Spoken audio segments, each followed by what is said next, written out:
Welcome to Tea Garden Talk, which is a lockdown special put on by Garden Masterclass org. It's at 4 o'clock London time, Monday to Friday. Our normal business is putting on day workshops led by garden and landscape experts across the British Isles, and we're trying to organise in the Netherlands with occasional events in Germany and France. We're also now putting on pay-to-view webinars, which we're organising on a month-to-month basis. We do a regular newsletter, which at the moment we're bringing out every few weeks because of the rapidly changing situation. If you'd like to get our newsletter, please send us an email on gardenmasterclass@gmail.org, and that will stay very strictly with us. Tea Garden Talk itself is put on as a free service during lockdown, but we really appreciate donations to cover our running costs and time. If you'd like to donate, please go to the online page of our website. Thank you. Garden Masterclass and Tea Garden Talk are run by Annie Guilfoyle, who's based in Sussex in southern England, and Noel Kingsbury, based in central Portugal. So we look forward to seeing you and one day, hopefully, to meet you. So today we are venturing west to the west of England, and we are with Dan Pearson. Hello, Dan. Hello, hello. Hello. And Dan has been voted the best backdrop for our tea garden talks. Everybody's very impressed with the effort and energy that's gone into that wonderful backdrop. Dan, it's really great to have you on today, because I know that you're both incredibly busy and not only working from Hillside, but also with that garden. So we really appreciate you giving up your time. I know you've got a presentation to show us, but perhaps you could just start by just giving a little background to how long you've been at Hillside, and also how long you've been doing Dig Delve as well, because this is, relevant to today.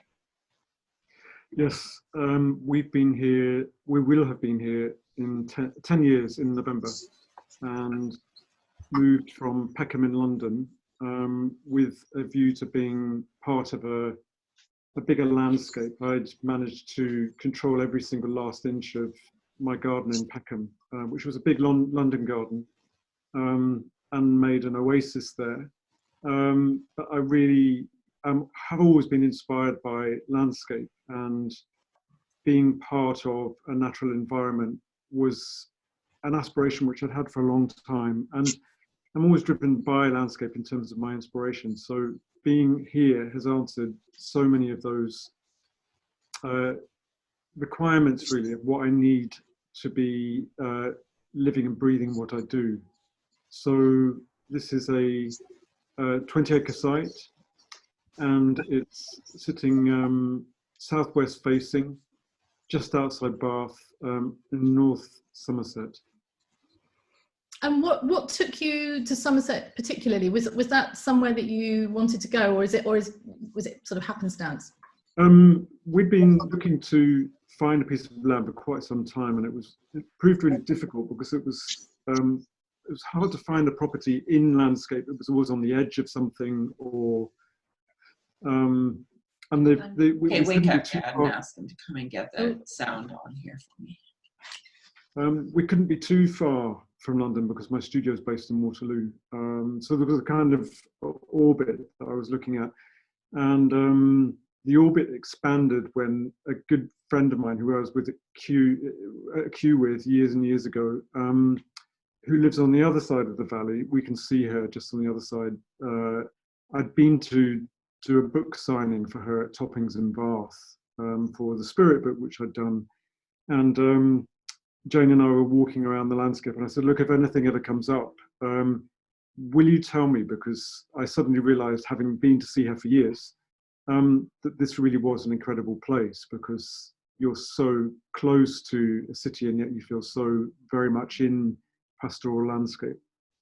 And that was November, and in February, the old man who lived in this house, who lived here all his life and died on his tractor in the shed, had died at the age of 74, and Jane said, come and have a look. And we drove down that weekend, walked down over the stream, I don't want to be up on the the hill. video. Right? It just Brad, every there's a sunshine. live thing Sorry, going. Dan. We're getting interruptions. Could people please mute their microphones because you're breaking into the lecture? Thank you. So we walked up into the sunshine, turned around and had a look at the view. It took maybe 20 minutes to look around the house because it's modestly sized. And then another hour to walk around the land. And we walked down the hill and said, so how are we going to do it? Not should we? And we put the house on the market in Peckham and made the move. So it was one of those things that we'd thought about for a long time, hadn't found the right place.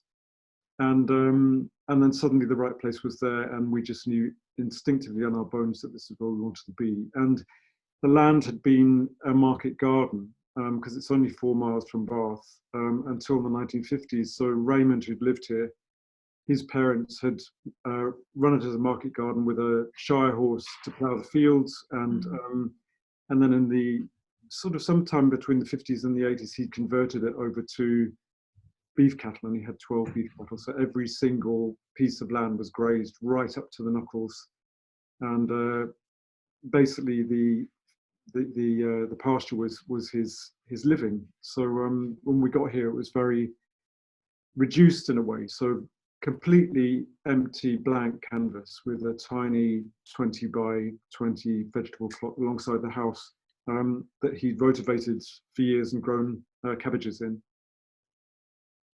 Fantastic. And I know quite a few people who are watching today will have been part of the groups that came last year. We were very lucky to come last June and spend 2 single days with you, which was absolutely wonderful.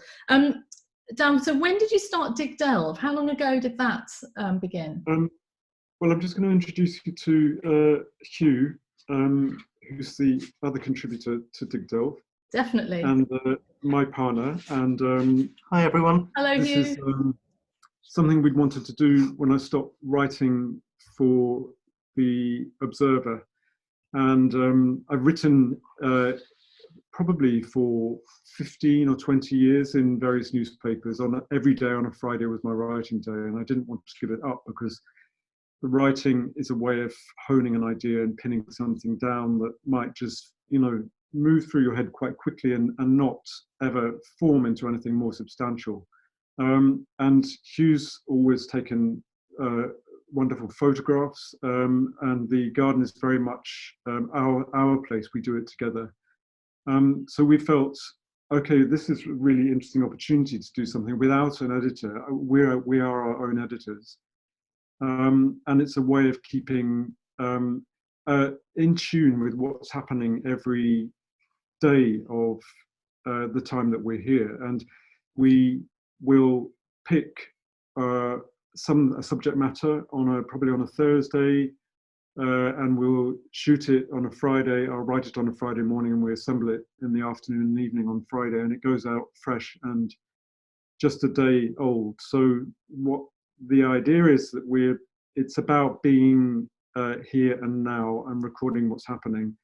And I think if we weren't doing it, we wouldn't have started to assemble this deeper feeling for this place. And we're really thinking about it in a way that is interrogated by the activity of doing Dig Delve. So it's very interesting for both of us.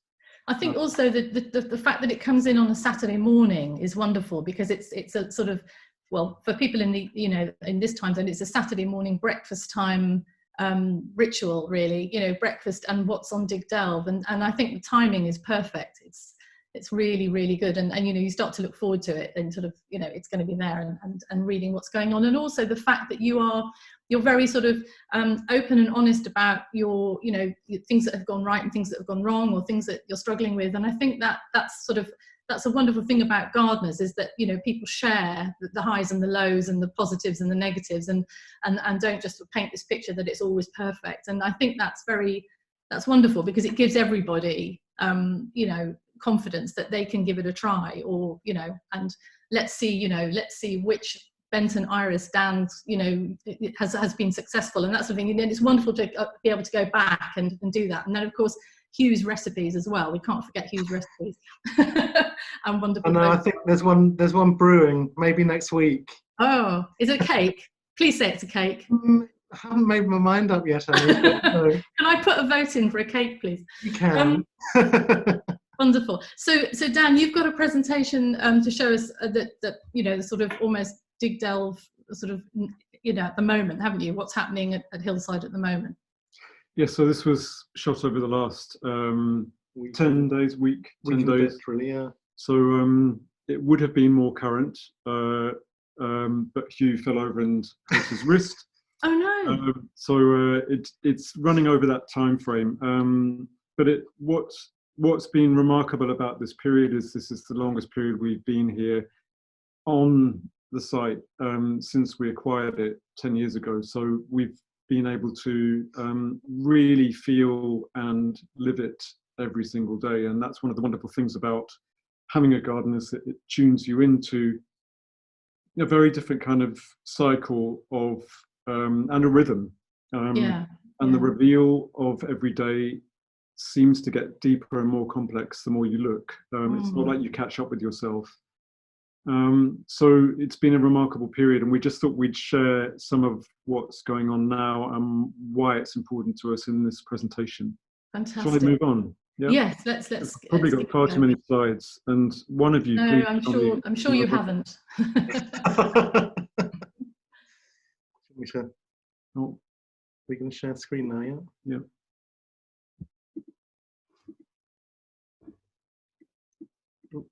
Is the screen up, Annie? No, not yet. We're still seeing you. Right, so it's happening. Great, wonderful, and it's full screen. Absolutely perfect. Thank you. Okay. Good. Thank you. See you later. I'll be sitting on one side coaching. Please join us at the end. So the hill is everything here. We are southwest facing. The sun comes up in the back corner of the site and swings round, and we are bathed in light all day, which influences everything that happens on this site. I was brought up in a woodland. I started gardening when I was a kid, and so I was gardening in a very different environment when I was a child, and always pined to have good soil, because we were on acid, sandy heathland, really, in a woodland. And we've got this amazing deep Somerset loam and springs coming through the hill. So the first tree that I planted in the orchard, the first winter I got here, I stuck a shovel into the ground, and water erupted out of the ground. You know, it was a kind of biblical moment. And we found that wherever you make a cut into the soil, there's usually a spring running underneath the ground, and all the hedges channel the water down the hillside to a stream at the bottom. So we've got this plentiful supply of water, but the crude training. So it's a place that has proved to be really good for growing. It's also very windy, because we're just 12 miles from the Bristol Channel. So when the wind blows, it really howls. And things grow very differently. So the arc of plants that I brought from the garden in Peckham, they all hunkered down and became half their size. In the first summer that I was here, so my Lilia, Hemerocallis iliaris fidelis, which was like waist height easily, is now maybe 18 inches. The hellebores became like athletes because the soil is so rich, and it's rich enough to take them through being in a hot, open position, because there's moisture in the ground. So I had to learn a whole new way of approaching things. We also I had to learn about the building in loss, because we're gardening in landscape here, and I've lost trees to sheep. I'm gardening beyond my means, often too far out into the landscape, where you don't simply have energy to do everything. And sometimes you just have to let certain things go. But I've managed to find a way of gardening a site that sits really quite close to the buildings. Just trying to get this next slide up. This is my screen's frozen now, Annie. Okay, I'll tell you when it changes.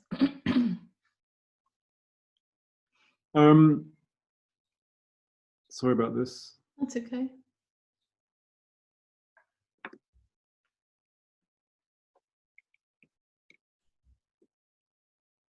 Okay, I'm going to keep talking and hope it does. Okay, okay, yeah, we're still on the view of hillside at the moment. So what happened was that the topography of the site, because it's so steep, the house sits perched, and what's amazing about being in the building is that you are looking straight out into landscape on all sides. So I wanted the land to roll right up to the building. And so what I did was to work the garden so that it sits on a contour to either side. So there's a vegetable and kitchen garden off to the west, which is on made up ground. The screen's frozen, by the way. Sorry, Dan. I wonder if you close it down and come in and go out and come in again. Maybe that will help, because yeah, it might have just maybe just wake it up. Such are the joys of Zoom.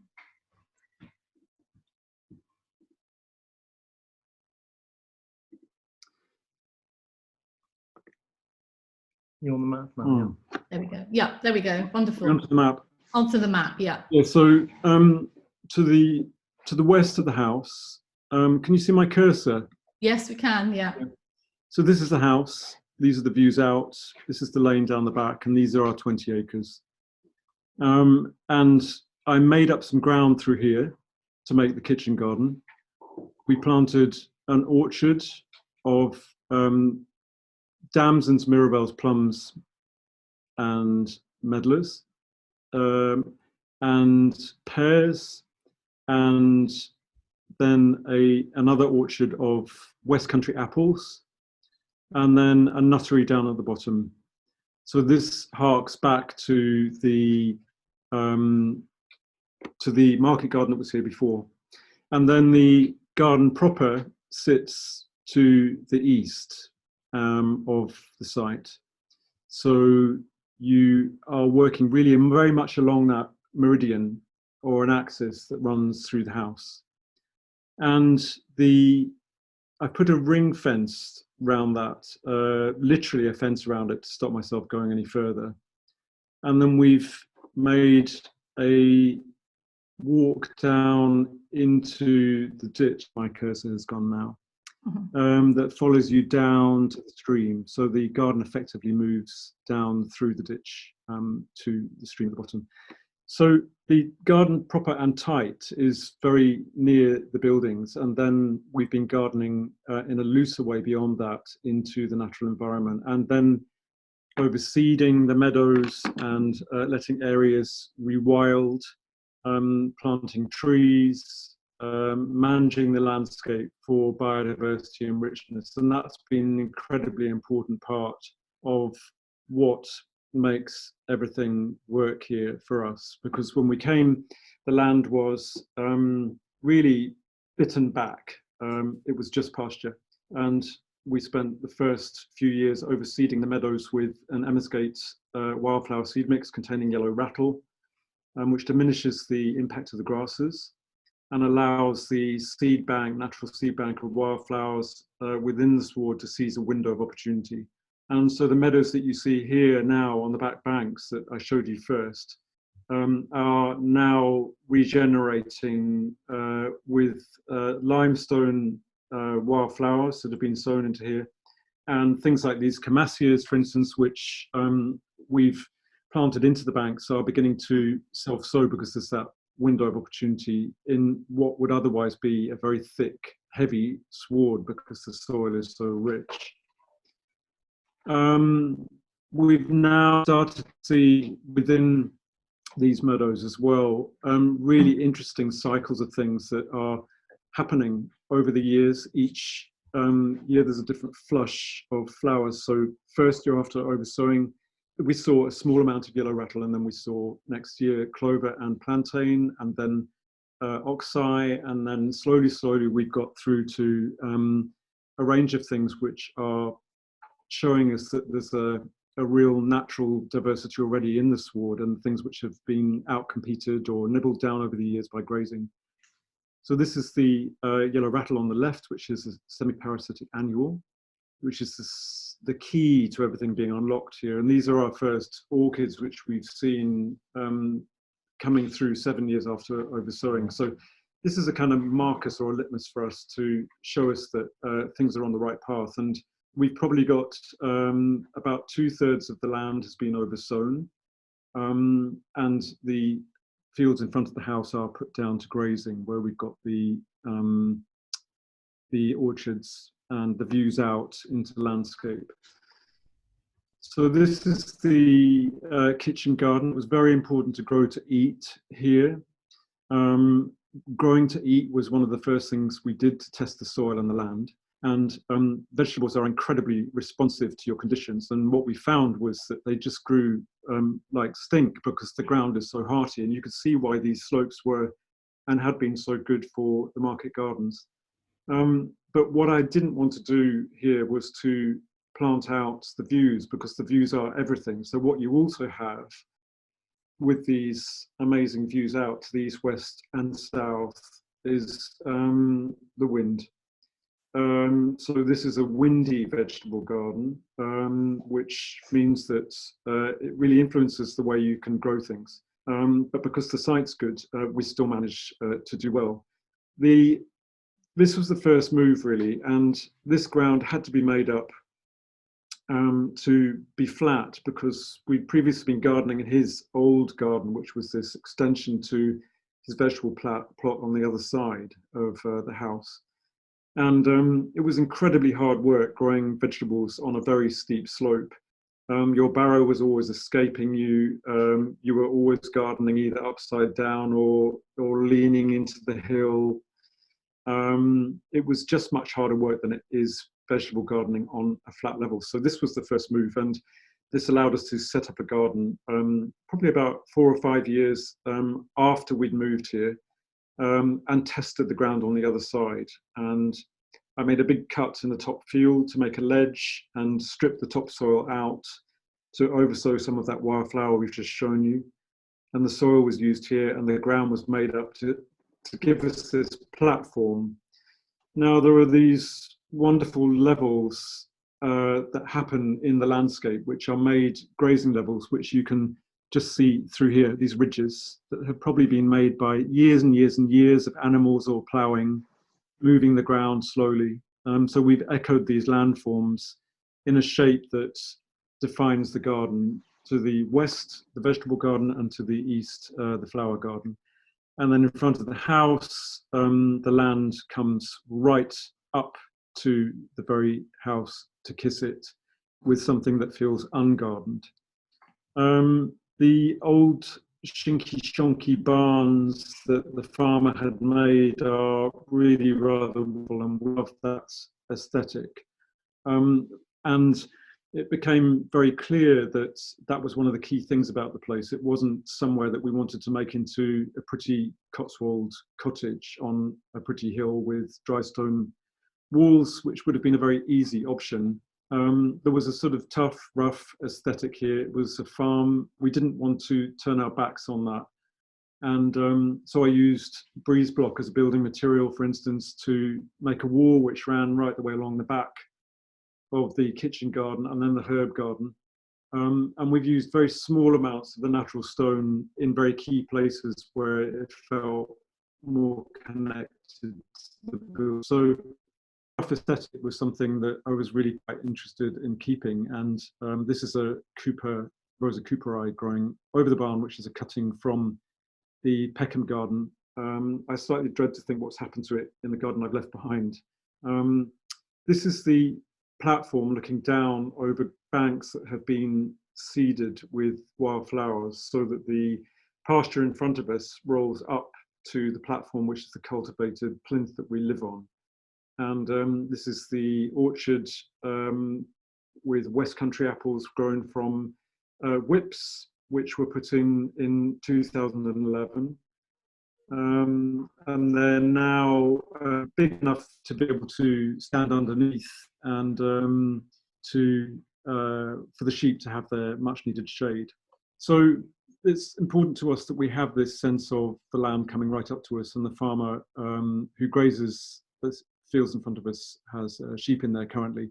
And it's nice having that feeling of engagement with the real land around us. But these banks are a place where I'm beginning to garden as well. So even though they're wildflower, we're starting to experiment with things that are grown into them to start to naturalize. So for instance, there's a semi-windbreak on the end here, which is Rosa eglanteria, which I've grown from seed. I like to grow as much of my own stuff as I can. And the eglanteria being the wonderful rose, which has that terrific smell of apples on the foliage. And that then gives us this very natural through to the land beyond. So there's never a jar on the edge of the garden between you and the landscape outside. So there's a blur. It's all about the context. And then I've started to work things into these natural meadows, such as the Forbia pseudovirgata, which is called the Twiggy Spurge, which wonderful Fergus Garrett gave me from Dixter. And that started to take off. We've also started experimenting with a wonderful range of Camassias. This is the amethyst strain, which I got from Avon Bulbs years ago. And I started been collecting seed, and we started to see really interesting colour palettes come through on those, which will sell seed into those banks now that we've got the rattle establishing and giving those Camassias room to find their way in. And then starting to experiment with hefty perennials, which can cope with living in a natural sward. And one of the problems with growing perennials that are not from here or acclimatized to this particular ground or conditions is that our grass continues to grow over the winter in Britain. And many of these perennials from Europe are coming from colder places where the grass doesn't grow during the winter. So this Valeriana pyrenaica, for instance, is a very early grower, and it's tough enough to get away before the grass to establish a nice hefty volume of foliage that then sends up the flower and is free to compete with the grass. So I've been experimenting with plants that can cope to extend the garden out into the more naturalistic parts of the site. So I do have a gardener's hand in here, but it gets lighter and lighter the further away we get from the buildings. And then down the bounds at the end, because our soil is so rich, curiously, I started pining for ground that was infertile, because we found very quickly that because everything grew so well and so strongly, that even the seedling papaver, for instance, grew to 18 inches across, huge, hefty plants, and you couldn't just mingle those with other things because they just simply took over because the ground was so fertile.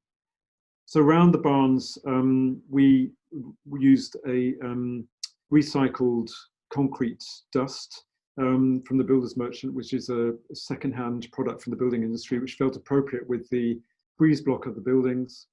And that became our surface for making the paths around the buildings. And then I planted into the rubble around the barns that had been made on this made-up level, and literally planted into that to see what would happen. And because the subsoil even is rich, the plants that took off thrived, and then the plants that I then oversowed are sitting in the top layer, which is the gravel mulch. So what I did in this end part of the garden to get this interesting naturalistic feeling is to plant static long-lived perennials, such as the Baptisias and Amsonias, and that Phlomis Edward Bowles, for instance, in the background. I planted those directly in using just a little pocket of soil to establish them. When they got away, they were tough things I knew anyway. They long life ahead of them, and I've then interplanted them with things which are free sowers, like this Verbascum violetta and the creamy stock which is self-seeding. So there are these waves of self-sown things which then find their way amongst the more static perennials, such as these Stipa gigantea and the cranberry cordifolia, for instance, and then little Rigoron carvinskianus and the beautiful Anothera odorata sulfurea here, starting to find their own way. And one of the things I've always been fascinated with is the way that plants grow in the wild in association with each other and how they find their own niche. So my plantings aim to emulate those natural balances in plant communities. And this is a very interesting experiment. It's been a bit like the meadows, so every single year it's different. This year, these pictures were just taken a few days ago, this morning. The Violetta, you can see, has really taken over, but underneath that, you'll just see those seedlings of the Eryngium giganteum silver ghost, which flowered very profusely for the first time. So the first seedlings I put in probably 5 years ago have now built up enough seed bank for them to start asserting themselves. And I don't know quite what's going to happen next year, because it looks like there are too many Eryngium seedlings to allow anything else the room to survive. But I'm just doing a little bit of gentle editing. About a month ago, I went in there and spent 2 afternoons editing seedlings, which I didn't want in certain places. And then I let it go and see what happens. So it's a very interesting evolution, this. And interesting, these seeding areas are one of the most intensively maintained areas in the garden. And one of Huw's chief skills he's pointing out.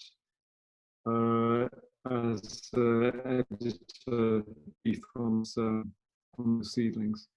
So here we've got just a palette of things which thrive in sunshine. A dwarf Cynara scolimus in the back, cardunculus in the background.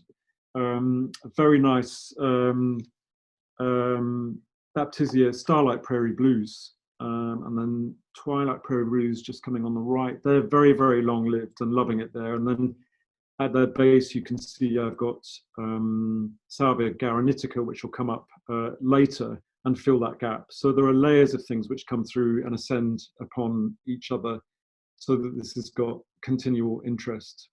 And then what I'm trying to do is to make sure that there's a very specific palette here. And I think one of the things that makes this place particular is that I spent quite some time, the first 5 years, studying what grows in the hedgerows and what grows in the meadows, and running a trial garden of things to see what looked and felt right here. And anything that felt too ornamental or the wrong color or didn't thrive, I dispensed with and just kept the things that felt right and did well. And I want things that are treasures. So there are things which I have from my past, which I love, and there are things which I'm experimenting with to find out about. And this is a very nice little Geranium nodosum called Dark Form, which is seeding very nicely and freely now underneath the pepper tree, which is on the other side of the barns. So trying to really get to grips with a new palette here for me all the time. Happy to rely on old things, but always seeking new, but not for the sake of it. It's got to be right. And using things which nestle down and sit comfortably here, and will ultimately do well because they like being here. And then that makes our jobs as gardeners easier. So this is looking back through the fruit garden at the end, through 2 troughs, which then lead you back up towards the house. So this is looking back west with the vegetable and kitchen garden beyond these troughs, and the view out to Freezing Hill at the distance where the sun goes down. And these banks that we made up, this is all made up ground. But the old farmer's track used to come through this yard. I closed that down and took the track round the back of the house. And then the banks were allowed to roll up to the house. So there was a big landforming exercise that happened in 2016. And these banks were seeded in the autumn of that year. And that gives you the feeling that the landscape sweeps right the way up. And once again, just trying to keep this feeling of the views out from the house not being impeded by garden, because when we're in the house, we want to look out into landscape and not feel like we're looking at something that's demanding our attention or demanding us in terms of something that needs doing. So it's nice to free your mind of that and just be in landscape when you're in the house as well. So those meadowy banks that come up to the house are really key. And then basking in sunshine here, choosing a palette of things that work. So giant fennels, and then bronze fennel, Athamantha turbith, this beautiful wild carrot, experimenting with the best salvias. This is Nackflinda, which is doing well here along a very narrow bed just at the front of the house, which you can't see when you look out of the windows. You just see into landscape and out over the trees and the woods beyond. I've started to seed things into these banks as well. So this is a Greek barley, which I collected, go to Greece every year in the spring and the autumn. And this is a barley called Hordeum bulbosum. It's a perennial. And I seeded it into the meadows. And it's absolutely beautiful thing, completely perennial. It has a bulb on the base of it, and this amazing motion, and it's proving to be competitive with our native grasses because it's Greek. It gets away early because it likes to seize the window when it thinks it's going to dry up in the summer. Little does it know it's still going to be damp here in the summer, but it's managed to cope then also because it's got these bulbs to live on when it gets taken over by our summer grasses. So a really beautiful thing, which captures the wind and the motion, that's giving us an animated landscape around us. So for me, choosing plants which are mobile in the wind that whips through here is really key, because it becomes an element which is seized and held by the plant material all around you, often something that goes more or less unseen. So here we've got the Tragopogon seeding into the meadows, wild vetches, starting to get Lathyrus latifolius seeding into here as well for late summer. And the meadows coming right up to a covered open barn. And then the orchard jumping onto the meadows, as it were, with crab apples around us. This is one of the best crabs, Malus hupensis, and the earlier flowering Malus transitoria on the banks behind us. And then what we call the herb garden, which is immediately beyond the house, looking out west, with lavenders and calamints and giant fennels and opopanax, a really wonderful umbellifer, which is used for incense, rhubarb.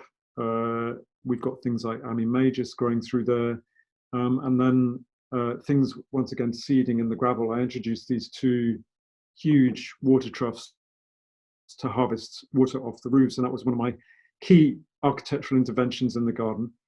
And those two troughs form a kind of gateway into the kitchen garden, so that when we're in the herb garden looking onwards out into the view, the activity of the kitchen garden is held behind us, so we've got something more tranquil to look at in the foreground. And then Beth's poppy, Beth Chatto being one of my absolute mentors as a child in terms of her writing, and then I grew to befriend her as an adult, and it's nice having these memories. And of course, her memories are also built into her plant collections, and she's shared quite a few of Cedric Morris's things with me over the years. These are not Cedric Morris irises, but they're things which we've grown to love because the site is forgiving for the irises. You know, it's hot and they bake and they love it. And this is Madame Charot to the left and Anvil of Darkness to the right. And then we started a iris collect here in the trial garden. In one of the first years we were here, I got about 56 varieties, and the Benton irises and the few that we've kept that aren't Bentons proved to be the ones that were most beautiful. And it's been very nice getting to know Cedric Morris and his eye through the plants which live on beyond him. And the Bentons are out right now, and just the most extraordinary thing to have fluttering in the sunshine, and we rather like them against that utilitarian breeze block wall, so that you've got the contrast between the two. So once again, trying to stop it being too pretty, and for the place to feel workmanlike, that I come back to the farm and the market garden that was here for. So here we've got Lorna and Argent, these two here. I think we've got about 25 now, and we're in contact with Sarah Cook about more. Sarah Cook being the gardener from Sissinghurst who now has the national collection of these. So this is looking into the herb garden with Linum narbonense just starting to self-sow amongst lavenders, calamints coming later, and then eryngium and echinops coming after that. So this will become tall and blue and transparent so that you can see through it to the view beyond. But some of these things are really quite tall. So you get a gauzy view of landscape beyond. And then kicking round to the other side of the house, we've got views out to the east, and the milking barn, which is where I've got my studio and where my mother's currently staying with us, really is the divider between our domestic cultivated edible garden on the west, and then a garden which is about observation of garden plants and experimentation with mingled perennials and the juxtaposition of things so that they are as harmonious as they can be, both in terms of aesthetics but also culturally, so that we can get a real density of things in there and compatibility of plant material. And one big living portfolio for me, really, because it's somewhere where I can experiment on a daily basis, get to know things, and manipulate a space that is highly managed, and a contrast to the much more gently managed spaces beyond them, which are all about biodiversity. But this garden really links very much out to the landscape again. So the trees that I brought up close to the building tend to be edible trees, close relatives of the natives. So we've got here medlars, and we've got mulberries, we've got Crataegus coccinea, an American hawthorn. Then we've got varieties of names, horribly named but wonderful, Lunaria sensation, with a seed-raised Rosa spinosissima from the Gower Peninsula, which we found once on a walk on the Gower. It was very, very short growing form. Here mingled with violets, which will get covered by the erigeron in the summer, and then bulbs coming through the violets, so early galanthus, and then alliums for later, and plants that are centered up close to the building. We've got Hesperus at the moment, Nectroscordium, and then this will be eclipsed and superseded by Japanese wind anemones, asters for later, Casmantium grasses, and then previous to that, we've got cardamines and things that come much, much earlier. So the idea is that it's an interlocked system with one plant very much working with the next to get this layering that gets more and more dense throughout the growing season. Here we have the Medler, Lunaria, Red Aviva, the perennial, highly scented, beautifully scented, honesty, growing in the shade, proving to self-seed almost too freely. Would probably get away in grass if we gave it a harsh chance, which I might well do. And then the views out into landscape with the boundary of the garden really feeling like there is no boundary, it's blurred. And the paths, which are again the recycled concrete, go out to field gates, which then bridge a ditch, and then I've mown a path to the overseas meadow on the horizon, which this is our field called the Tump, so that your eye travels out. And this was that fairly lethal frost which hit us on the 12th of March. But being there to watch what happened has been absolutely fascinating. We've lost a whole round of early Hemerocallis, for instance. Our mulberry has been completely defoliated, just new buds having to come start again. But things will survive. and things that aren't going to be worth persisting with because we have to garden within our means. Choosing things which feel right for here and suit here, and are sometimes old memories. This is a peony d'Elevée, which I collected when I was a student at the Edinburgh Botanics when I was 19 back in the 80s. And the new things such as these Baptisias. These are two which are, I had to write them down, caramel on the left and Dutch chocolate, bulking up incredibly quickly. These are from Jan Janssen in the Netherlands. Koen Janssen, sorry, and they are proving to absolutely love our ground here, and they form wonderfully stocky sentinels really in the garden, around which other more transitory fugitive things can come and go. The giant fennels punching through to this side of the garden, so there's a continuity throughout, and then harking back to memories of having seen them growing in the Golan Heights with Anemone pavoniana. So I've interplanted the fennels here with giant Papaver Goliath, for instance. So you get that red and green hitting hard against each other in terms of contrast. I'm very interested in colour in the garden, and spent a long time refining what colour felt right here. The colour palette is absolutely particular to Hillside, and what was interesting about being here was that the yellows sit very comfortably, the creams sit very comfortably, the blues disappear because the light is so bright, and because blue is fugitive and is better in shade. I'm having to nestle that in places where I know I've got shade to make that work better. Those places few are between, and I'm working on the shade. Again, difficult because I don't want to be planting out the views.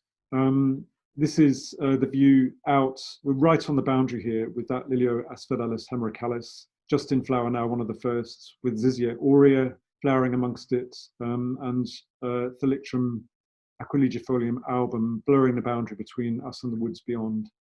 And then favourite tried and tested things, Tulipa sprangeri, happy in the shadows of other things, super perennial once it gets going and finds a niche. The Polygonatum Betberg, which is a wonderful plant from Beth, again, which has plum-coloured early leaves. Super things I've seen in the past. I first encountered Chris Marchant gave me this Disporum night heron when I was in Peckham.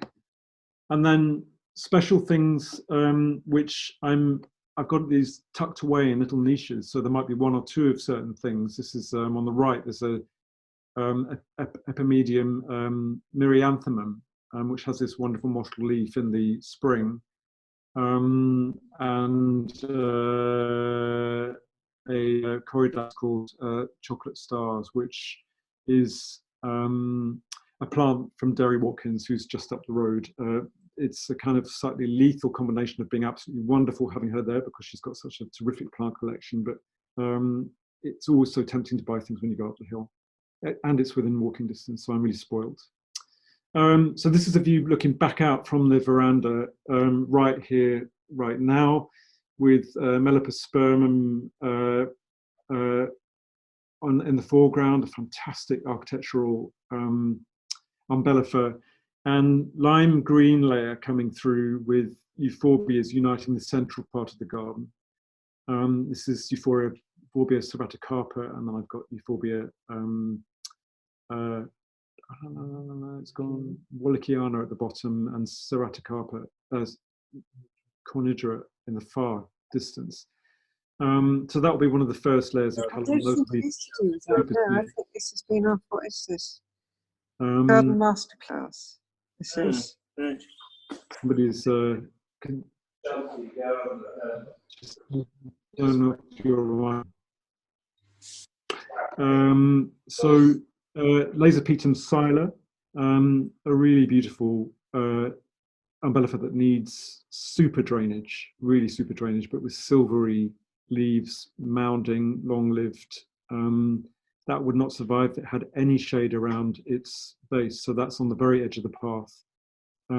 right out right now, really very beautiful. Laser trilobum on the left.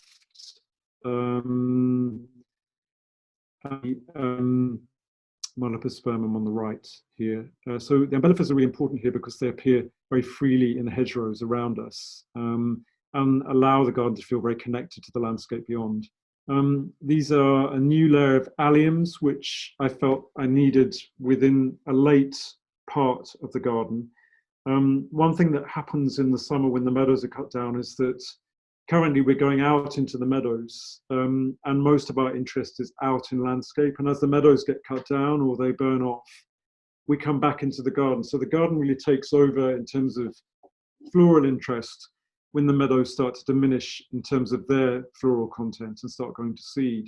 And there's this handover that happens, and the garden then takes over for the late summer, high summer, late summer, autumn, and winter.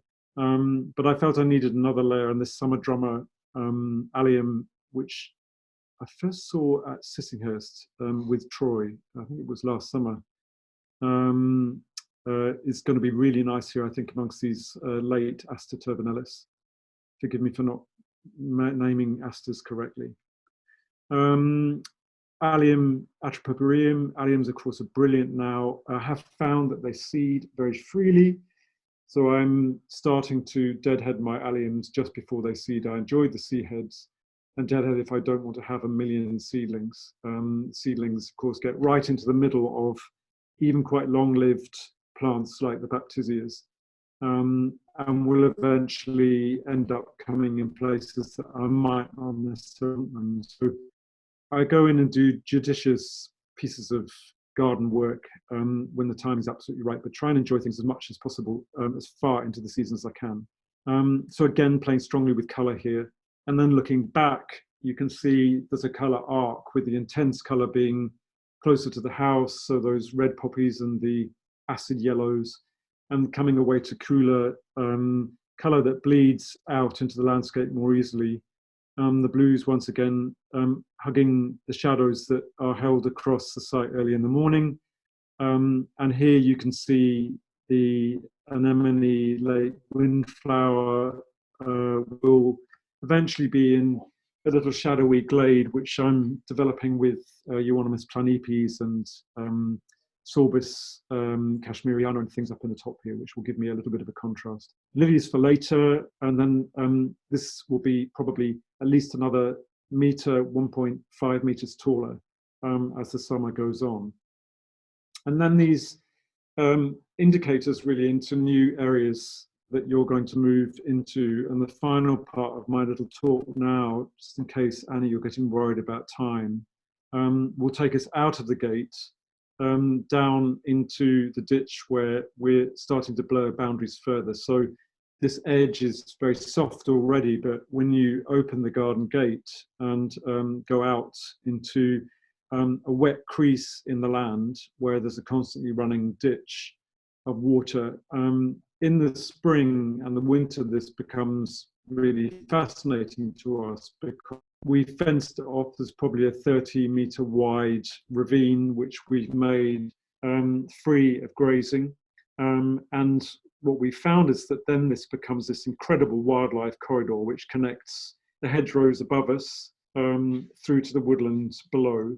And there's all this life pulsating in there and was just waiting to be given a chance to recolonize. So it was incredibly heavily grazed when we arrived. There was an old broken down hedge, thicket of brambles, which Jack and Ian, who helped me in the garden, have helped to clear. And then this area of ground has been really maintained once in the winter with trimming back just to stop the brambles coming in. I rake off to reveal the ground and the opportunity for seedlings. And the arisings are taken off and made into eco piles to then rot down for wildlife. And then I go in, Huw and I go in mid to late April, and we knock out the water, hemlock water dropworts by cutting it back. And it's a very freely seeding, short-lived perennial weed, which is our most toxic umbellifer. in this country, one of our most toxic weeds. It's very, very beautiful, but when we opened up this window of opportunity to regrow, it seized the window and became very dominant. And by knocking out the first round of flower spikes, which we just knock off with a hoe, it's still in there, but it's less strong, and it's allowed other things a window of opportunity. So by raking off, we've also allowed the primroses, which were sitting quietly in this piece of pasture, to start to proliferate. And we've got a whole new fleet of primroses. We've got things coming back into the ditches like the yellow flag. I've started planting several dozen Caltha palustris, which you can just see there along the water's edge, and then interweaving strong perennials into this wetland environment, which contrasts very much with what we're doing on the hill, where we've got the dry of the Benton iris territory. So here, there's the big presence of Trichoestemon orientale, which is a fantastic, hefty, shade-loving perennial. Aurelia cordata, gunneras growing in the wet seams of mud. And then there are 1, 2, 3, 4 ditches, 4 crossings across the ditch, a bridge, 2 little stone crossings, and then a final bridge at the bottom, which allow us to snake backwards and forwards in this environment to look at what's happening. And because we're raking off the ground and allowing this open seeding opportunity in the spring, we're also getting a wonderful proliferation of wild Angelica sylvestris, some of which are proving to be very good colour forms. So you get these wonderful dark ones, which are just naturally occurring. And then I've got Angelicas growing up in the garden. So you've got this connection between the two, not this one, a different one actually, but there's this link between the two worlds. As you go into this landscape, it gets wilder and wilder. So I've got Inula magnifica growing through here. I'm starting to introduce some wild roses, such as Suliana, which is a silver-leaved, very wonderful shrubby rose, which my friend Anna introduced me to. And then we're starting to see natural regeneration of ragged robin and campion here now, and this will go on to be meadowsweet and wild marsh thistle, and these are introduced Salix purpurea, a native form of our willow, but a form called Nancy Saunders, which has slightly more silvery leaves, which then reappears up in the garden as one of our boundary plants to make this link down into this area.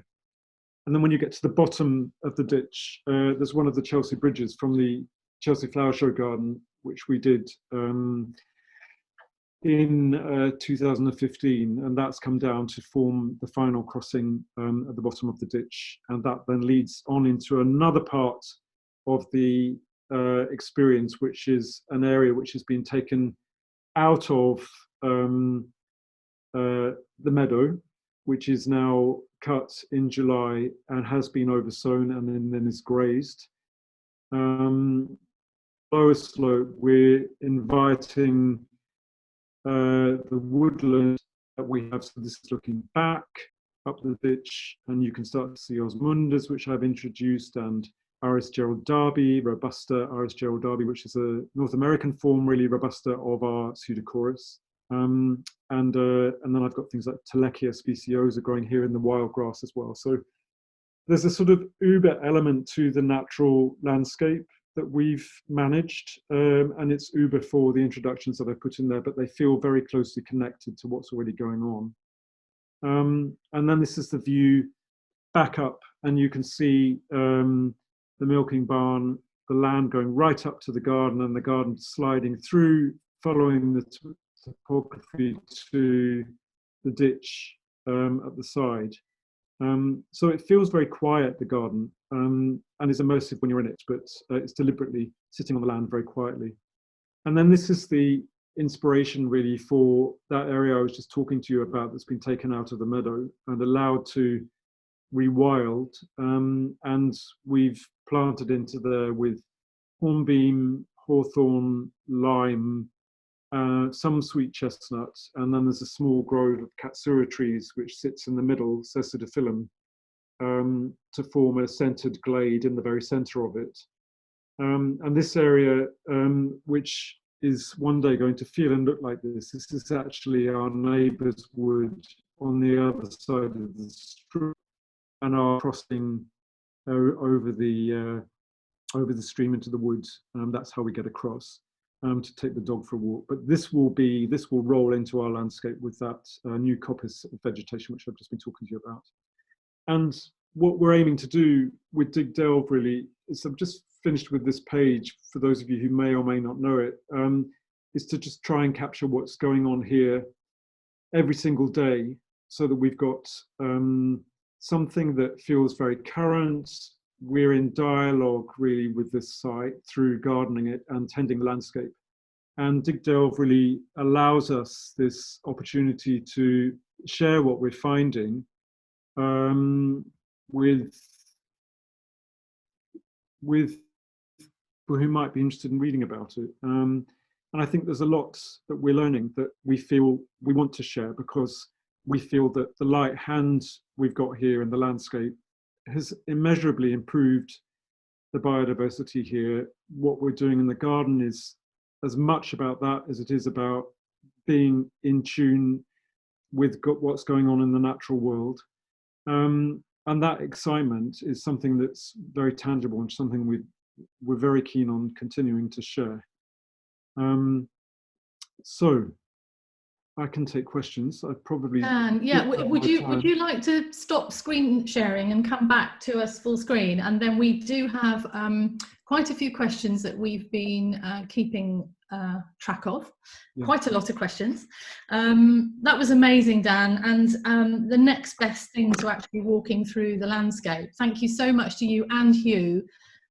You put a lot of time into this, and the images do, completely do it justice. But it is such an amazing place, because it is quiet, and I think surprisingly it feels like it hasn't been designed. It just feels like it's happened in the landscape, and that's the beauty of it. It's just extraordinary. So thank you very, very much.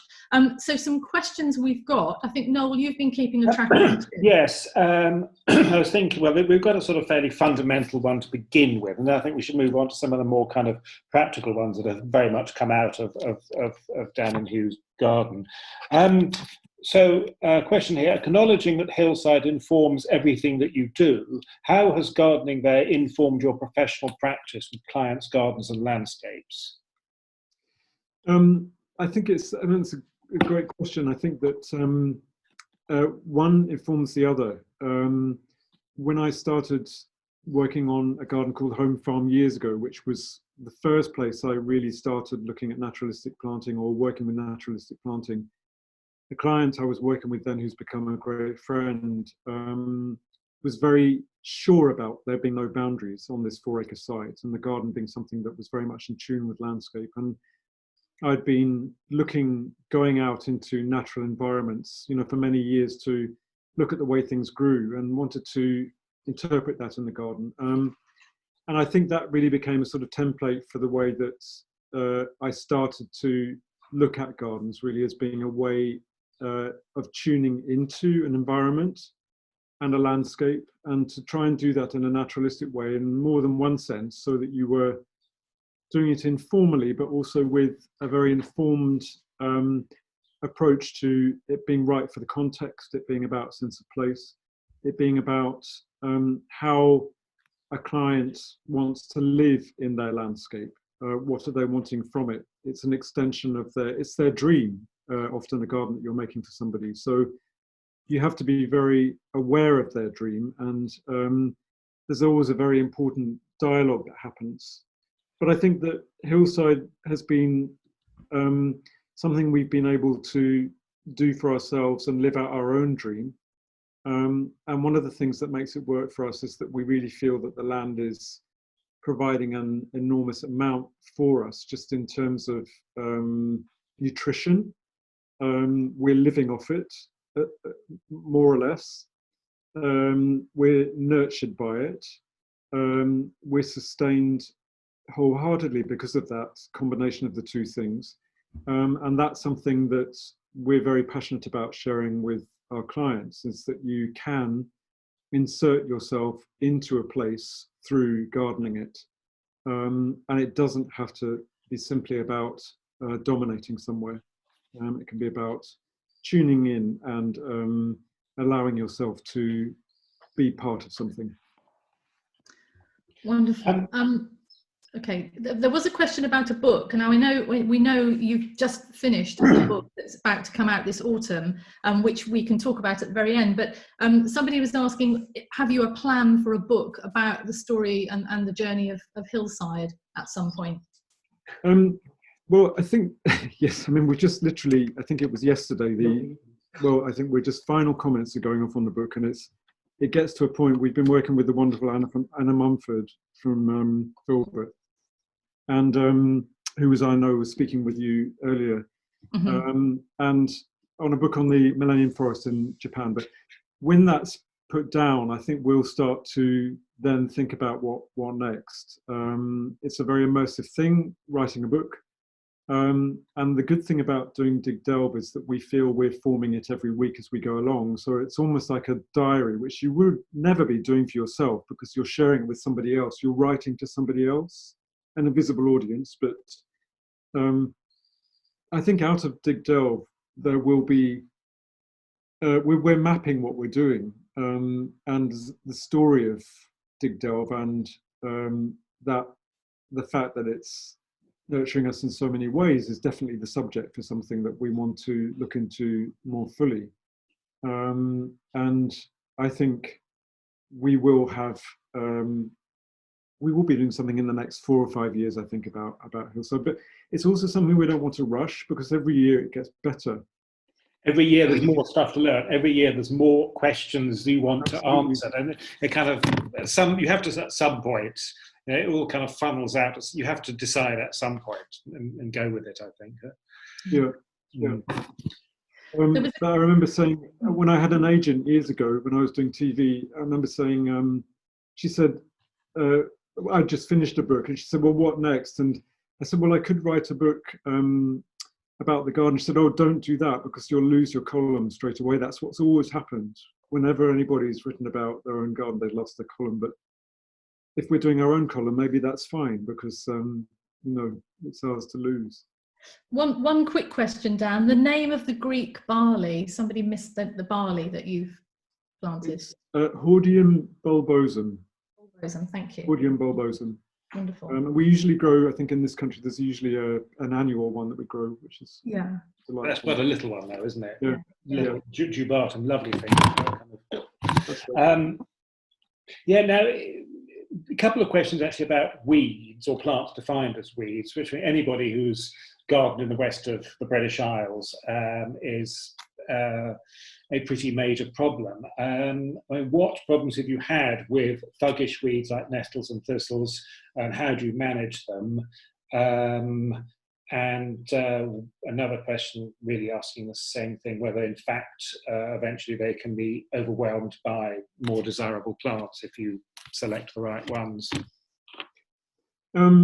Well, I'm very, very strict in the garden about what's allowed and what isn't, because we're gardening right up to our very limits in terms of the time that we've got to do it. And the garden is about 5 person days a week, 4 to 5 a week, and we need to maintain it at that, otherwise it will get out of hand and start not being a pleasure. So the area, for instance, at the far end of the barns, which is all about self-seeders, interestingly, that because we're usually so damp, it's dry now, but we have constant dews and fantastic self-seeding because of that. So that's been very prolific and very high maintenance. And I learned through doing that that I wouldn't have any self-seeders, or very, very few self-seeders, or if they were self-seeding, I needed to manage them in the main garden. So things like Cephalaria dipsacoides, for instance, I cut that down. I don't allow those beautiful seed heads to stand through the winter, because there would be 1,000,001 seedlings raining down. So you can manage certain things by simply not allowing them to seed. In the meadows, for instance, and that, of course, the garden changes every year. So in the first year when we planted it in 2017 and 18, over 2 years, there was all this beautiful mulch, and it was a particularly good year for dandelions on the hills. And when the dandelions went to seed, there was a beautiful dry wind, which was sort of still and just light enough. And it was like confetti raining down over our beautifully mulched garden. And so the first year it was dandelion seedlings. And I thought this is going to be a real problem. But of course, the next year, the perennials were dense enough for that to diminish as an issue. Yes, and we still have them, but they're much, much less. So every year it's different. And then in the wilder parts of the landscape, in the ditch, for instance, we simply cannot compete with what's already in there. So there is a pernicious equisetum, which is actually an introduction and a notifiable weed. It's incredibly beautiful, but it's massively dominant and was kept in check with the grazing. And of course, when we fenced that area off, it just went yippee. But that seems to, the other things that are living with it seem to cope. And for the things that so you just have to say, okay, well, that's what's there. That's what I'm working within. And the plants that I'm going to introduce, I'll give them a fighting chance. So in the first year, I'll make a metre square clear ground. And I do use judiciously and very, very carefully a spot treat with glyphosate. I'm very, very careful not to overuse it. And I'll make a little open space in the sward. Now that's dangerous because as soon as you make an open space, you can get things which fill that void. Yeah, nature abhors a vacuum. Exactly. So I'll then mulch around a new, nicely grown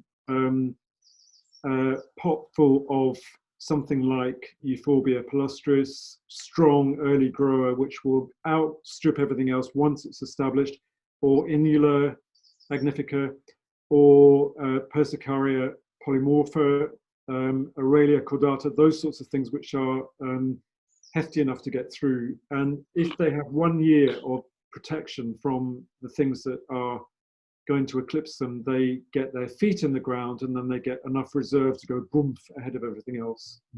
But the palette is quite limited of things that you can grow amongst the natives. So yes.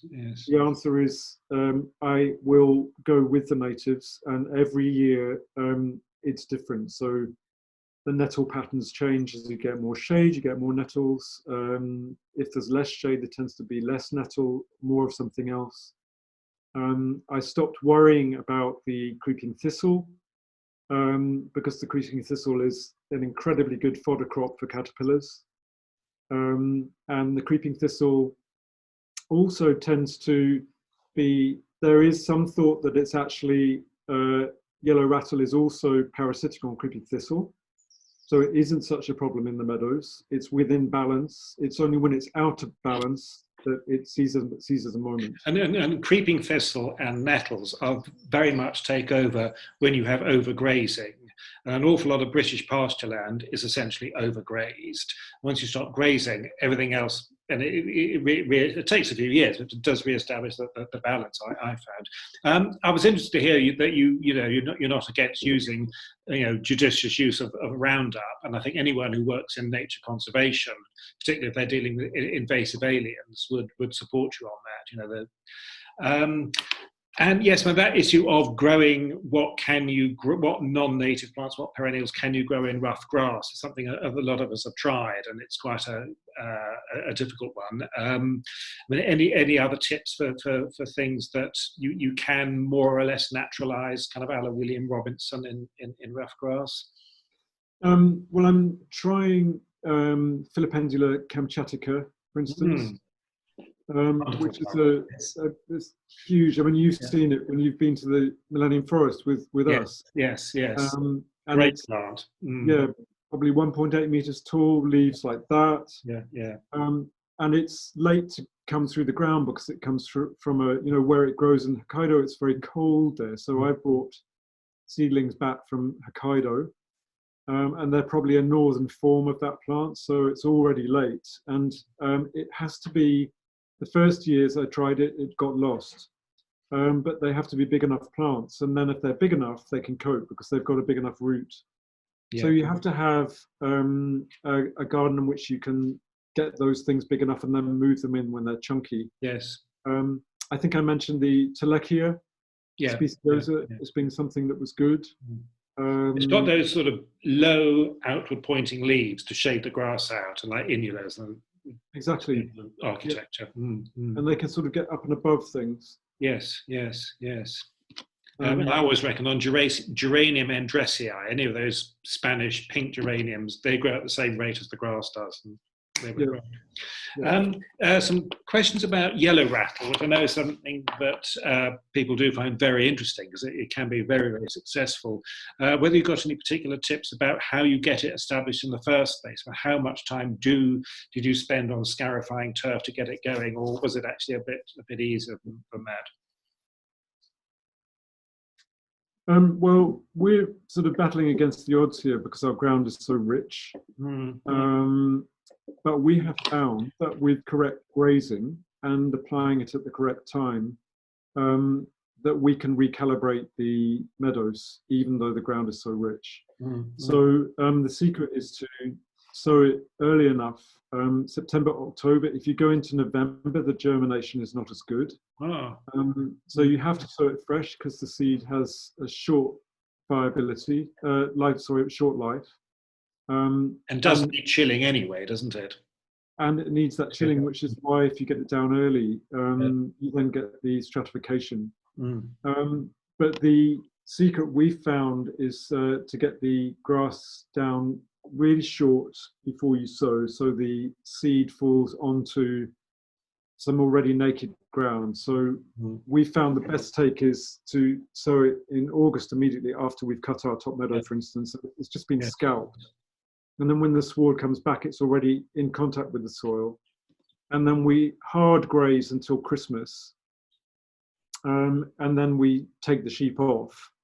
And that's been enough to poach the ground. So the sheep's hooves basically make little muddy stations where the seed is in its own little open space to germinate quickly as the sward, before the sward gets a hold in the spring. The Fergus at Dixter does a very hard cut on the meadows in late February, really scalps them really right down so that the rattle gets a chance ahead of the sward. So that's another way that you could do it.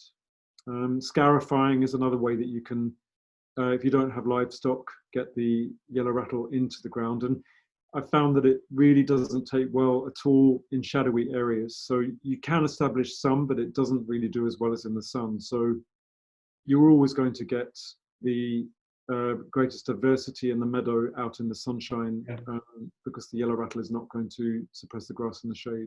And you're finding that every year, even though the soil is very fertile, you're finding that its rate of annual reproduction, because as an annual it has to recruit annually, that's actually working well, is it? It is, but again, it's all down to grazing. So we've got one. It's crucial, yes. There are 4 fields that are now oversown, and there's been we've got one field. 3 of those fields are cut because the farmer needs to cut them for fertility in the hay, good fertility in the hay. They're cut in mid-July, which means that we would never get orchid seeding into those because it's too early for the orchids to seed. And then these banks behind us, which I started with that first image, that's too steep for the farmer to get onto. So we hire in a flail in August and do that later, which has a pickup as well. So it takes the thatch off and that goes onto the compost heap. Yes. What was your question again, Noel? Sorry. Yes, it's just that in some situations I have observed on very fertile soils yellow rattle dying out after a few years. That's right. So I suspect they're probably not, in fact I'm pretty sure there were situations that were not being grazed. I think that grazing is probably crucial. So where we haven't, the grazing hasn't been enough. We haven't had enough animals on the land. We've lost rattle in certain places. Ah, right. Yes. Yes. And we can see where you can literally see, for instance, where the farmer comes in and cuts the hedges in the winter. You can see the tyre tracks. Yeah. Marked in yellow rattle. Gosh, so that's effectively pressed the yellow rattle into the ground in the winter, which is the same as the poaching. Yeah.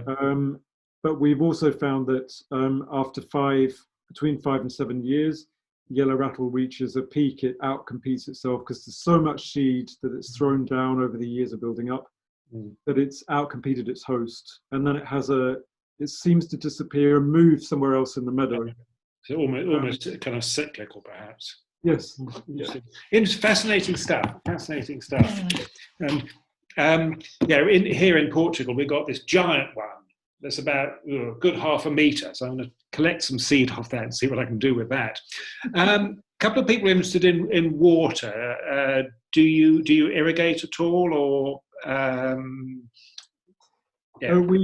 We mulch and try and hold off with the irrigation. I do irrigate, but I try to leave it as long as I possibly can. So we water the vegetable garden as much by hand as possible. We've got tanks to harvest the rainwater. Yes. And then I will water, but I tend to water for an hour and a half, and deeply, and then I'll leave it as long as I possibly can, so the roots go down, to encourage the roots to have a deep root run rather than superficial. Yeah. Annie, do you think we've covered? Yes, I know that everybody could sit here for another 3 hours, Dan, but I feel very conscious of your time, and I think we do need to wrap it up. We've had so many lovely comments, and I will we'll copy the comment box, Dan, and send it to you and Huw, because I think it'd be really nice for you to see what people have been saying. Just to say an enormous thank you. Is Huw there as well to say thank you? Is he? Yes. Okay. Yes. Thanks, Huw. Hi. I did notice in that final slide that to remind me that there was a recipe for sorrel tart. So that's great. That's not a cake. A little bit disappointed not to see one photograph of Woody, but I'll forgive you both for that. Well, if you're patient. Oh, let's see Woody. Yeah, he might make a guest appearance quickly. Who's Woody? Woody is the wonderful, gorgeous dog. Ah. Yeah, he's there somewhere. But no, it's been an absolutely amazing journey through the garden. Thank you so much, and for giving up your time and for putting so much time into organising. Oh, Woody, hello, Woody. He's a little bit camera shy, but oh, bless him. Yeah, no, that's gorgeous. He's quite an important member of the household. He's a very important member of the household. Yeah. No. Yeah. What can we say? Thank you so much. Yes, thank you very much, Dan, Huw. Thank you so much. It's a pleasure, and thank you for keeping everybody stimulated. And we're full of admiration for you being so tireless about Thank it. you. Oh, thank you very much indeed. And it's nice to see Troy in the audience. Yes. And Troy, I will be in contact with you as well. So you know. It's dangerous coming on this, you know. So thank you so much to everybody for tuning in. It will go up onto YouTube.